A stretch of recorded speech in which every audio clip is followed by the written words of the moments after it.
नमस्कार, आप देख रहे हैं JT24 7 न्यूज में हूं आपके साथ राजेश कुमार। वक्त हमारे खास कार्यक्रम ग्लोबल ब्रेकिंग का, जहां पर हम आपके लिए दुनिया भर से तमाम बड़ी खबरें लेकर आते हैं। एक्सपर्ट हमारे साथ जुड़ते हैं, उनसे खबर के हर एंगल को समझने समझाने की कोशिश करते हैं।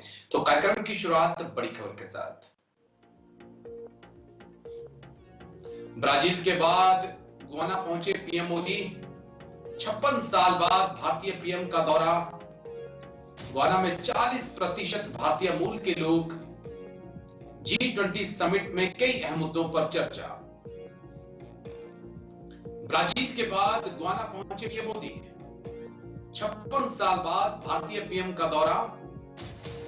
गुयाना में 40% भारतीय मूल के लोग। G20 समिट में कई देशों के साथ चर्चा हुई है। ब्राजील के बाद गुयाना पहुंचे पीएम मोदी। 56 साल बाद किसी भारतीय पीएम का दौरा हुआ। गुयाना में 40% भारतीय मूल के लोग। G20 समिट में कई बड़े नेताओं के साथ प्रधानमंत्री मोदी की मुलाकात हुई। तो बड़ी खबर आपको बता दें, ब्राजील के बाद गुयाना प्रधानमंत्री मोदी पहुंच चुके हैं। जोरदार स्वागत पीएम मोदी का गुयाना में हुआ। गुयाना में 40% लोग जो हैं वो भारतीय मूल के हैं। तो जोरदार स्वागत प्रधानमंत्री मोदी का गुयाना में। बड़ी खबर आपको दिखा रहे इस वक्त की, पीएम मोदी गुयाना पहुंच चुके हैं। नाइजीरिया के बाद ब्राजील, ब्राजील के बाद गुयाना पहुंचे पीएम मोदी। जोरदार स्वागत प्रधानमंत्री मोदी का गुयाना में हुआ है। यहाँ की कुल आबादी में से ये देखिए 4 तस्वीरें आपको दिखा रहे हैं गुयाना के लिए, जब प्रधानमंत्री मोदी ब्राजील से रवाना हुए, गुयाना पहुंचे पीएम मोदी।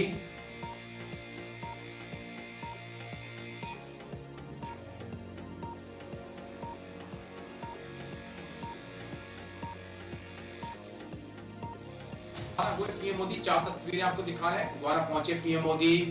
G20 का समापन हुआ और ब्राजील में समापन हुआ G20 का। तो तस्वीरें आपको दिखा रहे हैं, 4 अहम तस्वीरें। गुयाना के लिए प्रधानमंत्री मोदी रवाना हुए थे, उसके बाद पीएम पहुंचे। जोरदार स्वागत प्रधानमंत्री मोदी का गुयाना में हुआ। लेकिन उससे पहले ब्राजील में एक G20 समिट में उन्होंने हिस्सा लिया।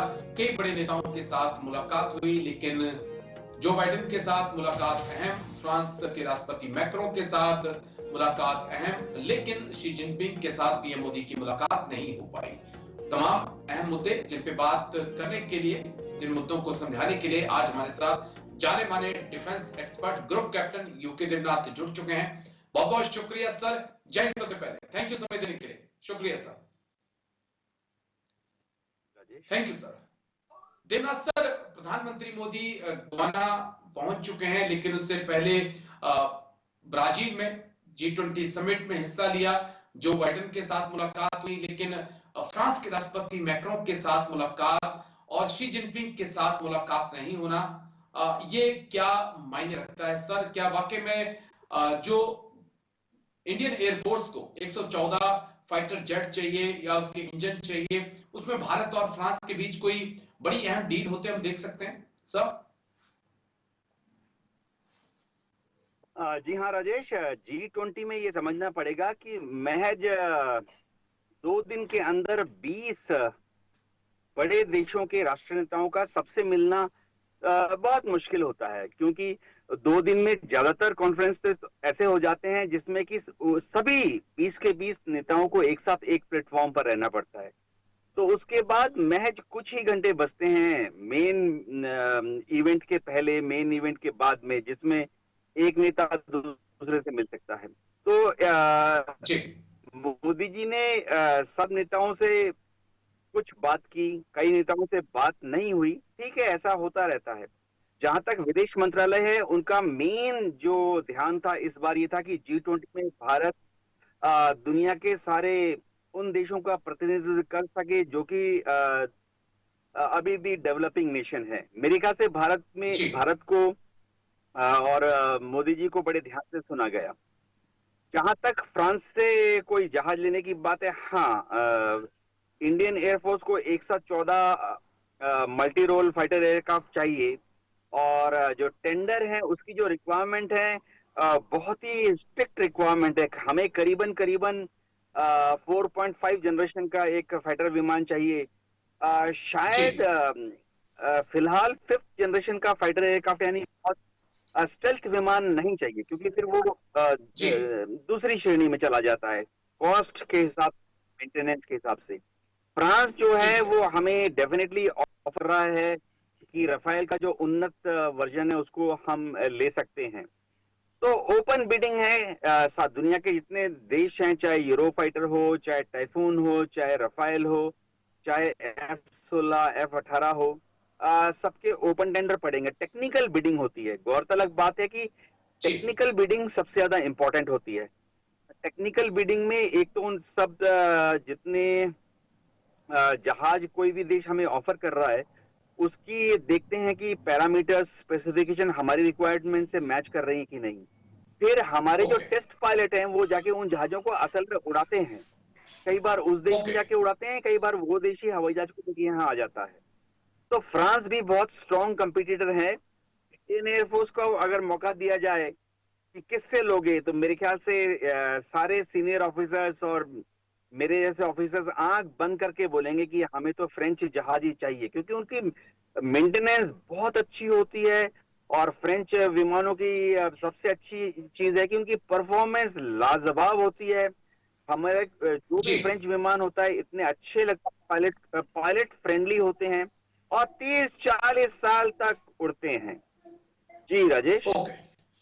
एक बस आखिरी पॉइंट समझना चाहूंगा, क्योंकि ये जो मैक्रो और पीएम मोदी के बीच मुलाकात हुई आपने बहुत डीपली समझाया, लेकिन क्या सैफरों इंजन को लेकर भी कोई चर्चा है, कोई संभावना दिख रही है सर? क्योंकि हमें अपने तेजस मार्क 1 के लिए, तेजस के लिए, एएमसीए के लिए जरूरत है। कोई उम्मीद?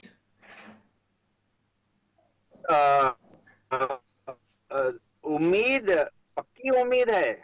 इंडिया जब से भारत को लगा कि अमेरिका शायद F-404 इंजन या बाद में F-414 इंजन की टेक्नोलॉजी हमें नहीं देगा, तब से फ्रांस जी लगातार भारत सरकार को ये बोल रहा है कि वो अपना इंजन और पूरी इंजन की जो असेंबली लाइन है वो भारत को देने के लिए राजी है। तो ये बहुत बड़ी बात है। और हमारे एचएल के इंजीनियर, डीआरडीओ इंजीनियर, जीटीआरई के जो इंजीनियर्स और साइंटिस्ट हैं वो फ्रांस में कई बार घूम के आए हैं। इंजन हमारे साइंटिस्ट को और इंजीनियर को पसंद है। अभी सिर्फ ये ठीक है कि सर। ये एक टेक्निकल डिसीजन नहीं, फाइनेंशियल डिसीजन भी नहीं है कि जो फ्रांस हमें इंजन ऑफर कर रहा है सेफ्रॉन, या उसका भी बेटर वर्जन वो इकोनॉमी के भी सही है। जी ये अब ये पॉलिटिकल डिसीजन है। भारत सरकार को डिसाइड लेकिन करना हमें है कि थोड़ा सा क्या हम इंतजार करना अमेरिका होगा। के बार ठीक बार है। के होके फ्रांस के पास चले जाएं। ठीक है सर, चलिए मैं लौटता हूं आपके पास। एक और बड़ी खबर आ रही है, उसके बाद मैं आपके पास आता हूं। इस वक्त की एक और बड़ी खबर आपको बता दें, उसके बाद अपने एक्सपर्ट्स के पास हम लौटेंगे। रूस के राष्ट्रपति व्लादिमीर पुतिन आएंगे भारत। 3 साल बाद भारत का दौरा करेंगे पुतिन। पुतिन के दौरे को लेकर तैयारियां शुरू हो चुकी हैं। पीएम मोदी इस साल 2 बार जा चुके हैं रूस। बड़ी खबर आपको बता दें, रूस के राष्ट्रपति व्लादिमीर पुतिन आएंगे भारत। रूस के राष्ट्रपति व्लादिमीर पुतिन भारत आएंगे। 3 साल बाद भारत का दौरा करेंगे पुतिन। पुतिन के दौरे को लेकर तैयारियां तेज। पीएम मोदी इस साल 2 बार जा चुके हैं रूस। जल्दी से एक बार ग्राफिक्स, उसके बाद सीधा group captain U K Devnath sir के पास। 3 साल बाद भारत आएंगे पुतिन। 6 दिसंबर 2021 को आए थे, 4 घंटे के लिए दिल्ली में रुके थे। पीएम मोदी ने किया रूस का दौरा। 1 महीने में 2 बार प्रधानमंत्री मोदी रूस पहुंचे। वार्षिक समिट में हिस्सा लेंगे और अगले साल की शुरुआत में, 2025 की शुरुआत में व्लादिमीर पुतिन भारत आ सकते हैं। इसको समझना होगा। और देवनाथ सर हमारे साथ मौजूद हैं। देवनाथ सर, बड़ी अहम खबर है, व्लादिमीर पुतिन अगले साल की शुरुआत में भारत आ सकते हैं। व्लादिमीर पुतिन की इस यात्रा के क्या मायने हैं और क्या कुछ भारत और रूस के बीच अहम समझौते हो सकते हैं सर? जी हाँ राजेश, भारत से ज्यादा ये विजिट व्लादिमीर पुतिन के लिए ज्यादा इंपॉर्टेंट है। जब से इंटरनेशनल कोर्ट ऑफ जस्टिस ने व्लादिमीर पुतिन को एक वॉर क्रिमिनल घोषित किया है, तब से वो शायद दुनिया के काफी देशों में जा नहीं रहे। जाहिर बात है, क्योंकि पता नहीं किस वक्त किस देश का मति भ्रष्ट हो जाए और व्लादिमीर पुतिन को अरेस्ट कर ले वहां पर। तो ऐसी हालत में पुतिन दुनिया के महज कुछ देशों में जा सकते हैं जो कि रूस के अभिन्न मित्र हैं। 7-8 देश ही हैं। तो अगर वो भारत में आ रहे हैं तो एक तो है कि अगर आप देखें, पुतिन बहुत कम विदेशों में जाते हैं, क्योंकि एक युद्ध है, दूसरा क्योंकि इंटरनेशनल कोर्ट ऑफ जस्टिस ने उन्हें वॉर क्रिमिनल डिक्लेयर कर दिया, जिसका मतलब है कि कोई भी कहीं भी उनको अरेस्ट कर सकता है। तो पुतिन बहुत कम देशों में जाते हैं। यूक्रेन का युद्ध उनके जब वो भारत में आ रहे हैं, फिर से भारत और रूस की जो मजबूत दोस्ती है वो प्रगाढ़ होगी। देखिए, जब वो भारत में आ रहे हैं, भारत को क्या चाहिए? भारत को फिलहाल उनसे चाहिए हाई टेक्नोलॉजी। रूस हमें दे रहा है। रूस केमिकल टेक्नोलॉजी के क्षेत्र में और मैकेनिकल टेक्नोलॉजी के क्षेत्र में बहुत एडवांस है, शायद पश्चिमी देशों से भी ज्यादा एडवांस है। एक और चीज भारत को रूस से चाहिए। रूस ने हमें ऑफर कर दिया है कि S-400 की जो हम 5 रेजिमेंट ले सकते हैं, हम और ज्यादा रेजिमेंट ले सकते हैं। और रूस ने तो ये भी कहा कि इन 5 रेजिमेंट S-400 के बाद अगर रूस जो S-500 बना रहा है उसके डेवलपमेंट में भी भारत भागीदार बन सकता है। मेरे ख्याल से इंडियन एयरफोर्स या भारत सरकार इंटरेस्टेड है। रूस हमें हमारे जो मल्टी रोल फाइटर एयरक्राफ्ट है उसके लिए सुखोई 35 ऑफर कर रहा है, बहुत बढ़िया। रूस ये भी बोल रहा है सुखोई 57 ले लो, बहुत बढ़िया। और रूस जो है सुखोई 72 डेवलप कर रहा है, उसने भारत को ऑलरेडी भागीदार बनने का निमंत्रण दे दिया। तो ये व्लादिमीर पुतिन का भारत विजिट बहुत इंपॉर्टेंट है। खास तौर से मैं बताऊं क्या है राजेश, ये समझना पड़ेगा कि अमेरिका भारत के ऊपर बहुत तरह के दबाव डाल रहा है। दाएं से दबाव, बाएं से दबाव, चारों दिशा से अमेरिका दबाव डाल रहा है भारत के ऊपर कि हम रूस से थोड़ा दूर चले जाएं। और भारत सरकार को अमेरिका की गोद में नहीं बैठना है। जिस तरह से दुनिया में काफी सारी डेमोक्रेसीज वो क्योंकि चर्चा है कि डोनाल्ड ट्रंप भी अगले साल की शुरुआत में भारत आ सकते हैं क्वाड समिट के लिए। उससे पहले ही व्लादिमीर पुतिन भारत आना चाहते हैं। तो दुनिया की दोनों सुपर पावर क्या भारत आपको बैलेंस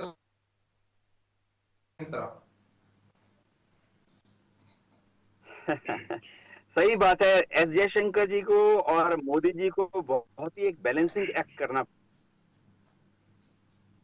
समझना दरकार है कि अमेरिका जब भारत है तो वो उनका कमर्शियल इंटरेस्ट होता है, वो हमें बेचना चाहते हैं। और इसी लगे हाथ जब वो हमें कुछ बेचते हैं तो वो हमें अपने स्फीयर ऑफ इन्फ्लुएंस में भी ले लेता है। उसके बाद अमेरिका पीछे से एक फाइन प्रिंट डालता है, छोटी छोटी चीजें डाल देता है कि भारत अमेरिका से चिपका रहे, भारत अमेरिका से चिपका रहे, भारत अमेरिका से चिपका रहे। ऐसा हमने पहले के काफी अभी जो F-404 इंजन बात हो रही है उसमें भी हमने देख लिया कि अमेरिका सही वजह से या कई बार मनगढ़ंत तरीके से भारत को बोल रहा है कि इंजन देने में देरी हो रही है। आज अगर अमेरिका ऐसे बोल रहा है तो क्या इसमें कोई संदेह है कि अमेरिका 5 साल बाद भी हमें इंजन देने में कुछ कहानियां सुनाएगा, 10 साल के बाद भी इंजन देने में कुछ कहानियां सुनाएगा? और जब हम भविष्य में कभी वो twin engine death based aircraft बनाएंगे या अपना AMCA बनाएंगे, उसमें F-404 लगाएंगे, तो अमेरिका फिर से कुछ बहाना बना देगा 20 साल के बाद। तो अमेरिका जब भी भारत के साथ व्यापार करता है, 2 मकसद होते हैं अमेरिका के।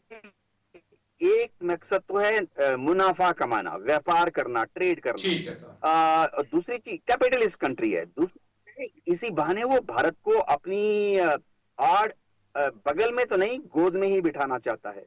तो पुतिन जब भारत में आ रहे हैं तो भारत के विदेश मंत्रालय को एक मौका मिल जाता है अमेरिका को दिखाने के लिए कि और भी हैं जमाने में, और भी हैं दुनिया में जो देने के लिए तैयार हैं हथियार भारत को, चाहे इसमें फिर इंजन क्यों ना हो, ड्रोन क्यों ना हो। मैं लौटता हूं सर आपके पास, एक और बड़ी खबर मेरे पास, उसके बाद मैं आपके पास आऊंगा। बड़ी खबर आपको बता दें इस वक्त की, पाकिस्तान पहुंच रही शी जिनपिंग की फौज।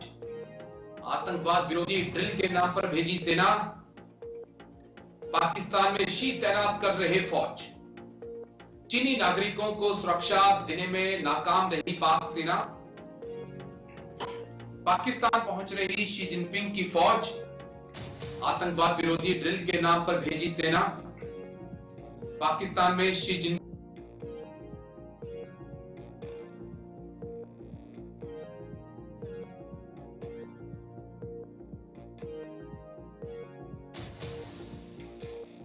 विरोधी ड्रिल के नाम पर भेजी सेना। पाकिस्तान में शी जिनपिंग तैनात करने जा रहे फौज। जल्दी से एक बार ग्राफिक्स प्ले करिए, उसके बाद सीधा देवराज सर का रुख करेंगे।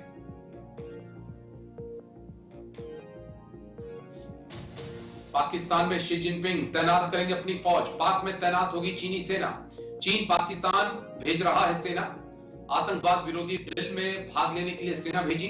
अभ्यास के बाद क्या पाकिस्तान में ही सेना तैनात होगी? ये बड़ा सवाल है। इसका जवाब जानने की आगे हम कोशिश करेंगे। Next graphics. पाक में चीनियों पे हो रहे हमले। चीनियों की रक्षा में नाकाम पाकिस्तान की फौज। बलूचिस्तान में चीनी सेना तैनात करने का प्लान पाक शी जिनपिंग का। Devnath sir, group captain U K Devnath sir हमारे साथ लगातार बने हुए हैं। देवनाथ सर, आपके पास में आ रहा हूं, थोड़ा समझाइए इसको कि वाकई में इस बात की चर्चा बहुत तेज है कि शी जिनपिंग चाहते हैं कि पीएलए की गोलियां पाकिस्तान के अंदर तैनात हो, चीनियों की रक्षा करें, और ये जो सैन्य अभ्यास होने जा रहा है काउंटर इंसर्जेंसी का, क्या ये उस कड़ी में एक पहला कदम हो सकता है कि पहले तो पाकिस्तान की सेना चीनियों को लड़ना सिखाए और फिर वहीं पर उनका डेरा भी जमा दे? सर राजेश, जहां तक चीन की बात है, चीन पिछले एक दशक से, खासतौर से पिछले 4 साल से बहुत कोशिश कर रहा है कि सीपैक जो प्रोजेक्ट है, चाइना पाक इकोनॉमिक कॉरिडोर जो है, जो कि चीन के शिंजियान प्रोविंस से निकलता है, फिर पीओके के रास्ते से होते हुए फाइनली बलूचिस्तान में ग्वादर पोर्ट तक जाता है। बहुत ही बढ़िया शानदार हाईवे बनाया है। हमारी एयरफोर्स उसकी रोज फोटो लेती है, हमारे सैटेलाइट भी रोज उसकी फोटो लेते रहते हैं। तो वहां पर अक्सर चाइनीज जो इंजीनियर्स हैं या वर्कर्स हैं, सुपरवाइजर्स हैं, उनके ऊपर हमला होता रहता है। अभी पिछले महीने भी कराची में एक हमला हुआ था। उसके पहले भी चीनी नागरिकों की मौत हुई थी जब बलूच लिबरेशन आर्मी ने उनके ऊपर हमला कर दिया था ग्वादर पोर्ट अथॉरिटी के एरिया में।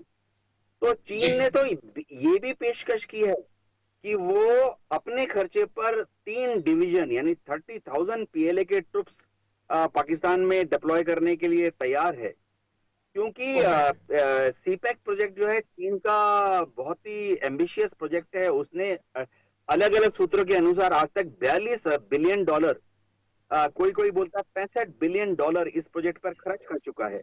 तो इस प्रोजेक्ट को, इसकी जो वायबिलिटी है, यानी प्रोजेक्ट चलता रहे, सेफ रहे और फले फूले और चीन को फाइनली इस प्रोजेक्ट से फायदा हो और चीन के जो स्ट्रेटेजिक गुड्स हैं उसका एक्सपोर्ट और इंपोर्ट ग्वादर से हो, इसलिए चीन अपनी फौज को वहां डिप्लॉय करना चाहता है। हाँ, पाकिस्तान की सरकार फिलहाल अभी तक 3 डिवीजन चाइनीज ट्रूप्स के डिप्लॉयमेंट के लिए तैयार नहीं हुई है, लेकिन अभी जो एक्सरसाइज चल रही है, भारत की जरा कंसर्न है कि हम नहीं चाहते कि जॉइंट पाकिस्तान और जॉइंट चाइना की जो ये एक्सरसाइज होती रहती हैं, इसका मेन मुद्दा, शायद अनडिक्लेयर्ड मुद्दा, ये है कि भारत विरोधी ब्रीफिंग और भारत विरोधी ट्रेनिंग भी दोनों फौजें एक साथ मिलकर कर लेती हैं।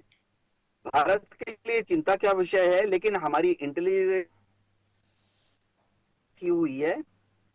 हमारी आर्मी और एयरफोर्स भी हर रोज आकलन कर रही है कि ये जॉइंट जो एक्सरसाइज कर रहे हैं इसका मकसद क्या है और क्या इसमें कोई भारत विरोधी सेंटिमेंट है।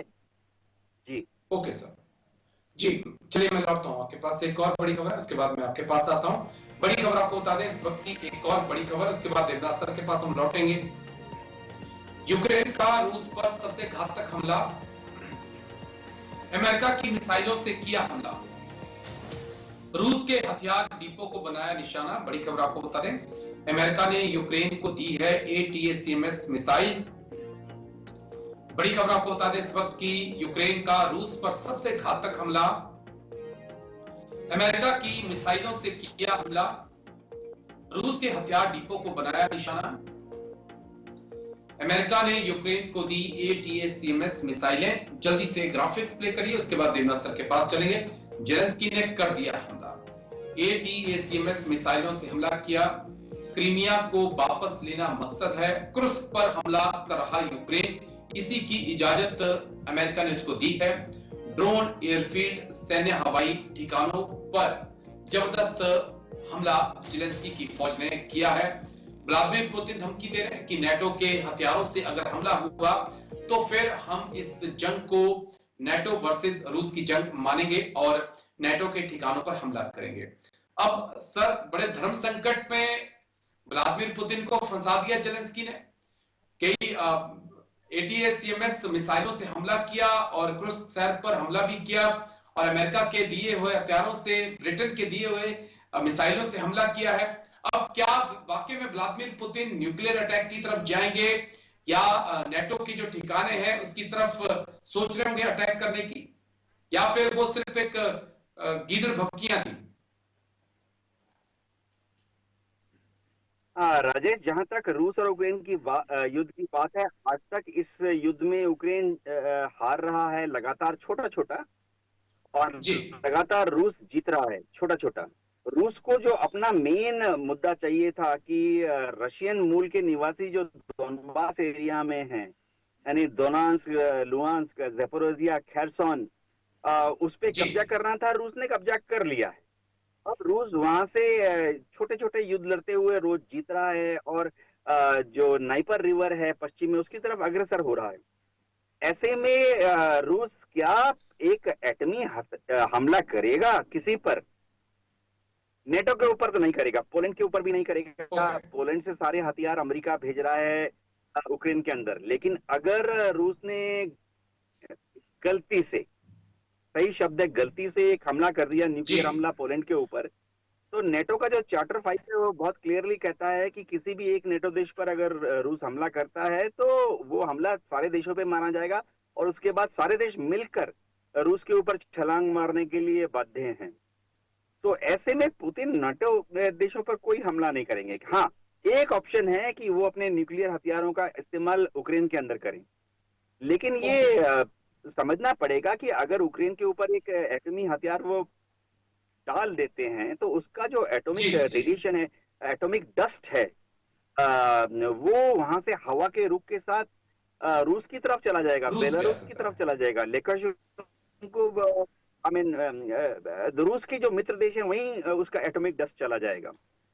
एक और चीज है, रूस का फाइनल एम क्या है? एक दिन यूक्रेन के ऊपर राज करना। तो अगर यूक्रेन के किसी बड़े शहर को रूस ध्वस्त कर देता है, वहां पे 10,000, चलो आर्मी की कैंटोनमेंट होगी तो 10,000 फौजी मारे जाएंगे यूक्रेन के, लेकिन 2 लाख सिविलियन मारे जाएंगे, 20 लाख सिविलियन पंगु हो जाएंगे जीवन भर के लिए। और 10 किलोमीटर की रेडियस में या 20 किलोमीटर की रेडियस में जमीन तहस नहस हो जाएगी अगले 50-100 साल के लिए, रेडिएशन की वजह से किसी काम की नहीं रहेगी। तो रूस जब अल्टीमेटली जीत भी गया तो वो ऐसे यूक्रेन के ऊपर क्या राज करेगा?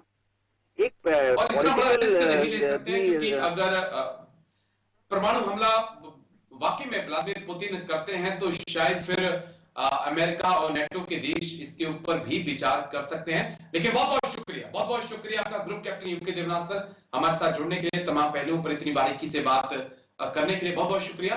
तो आज ग्लोबल ब्रेकिंग में मेरे साथ इतना ही, कल फिर होगी मुलाकात, दीजिए इजाजत, नमस्कार।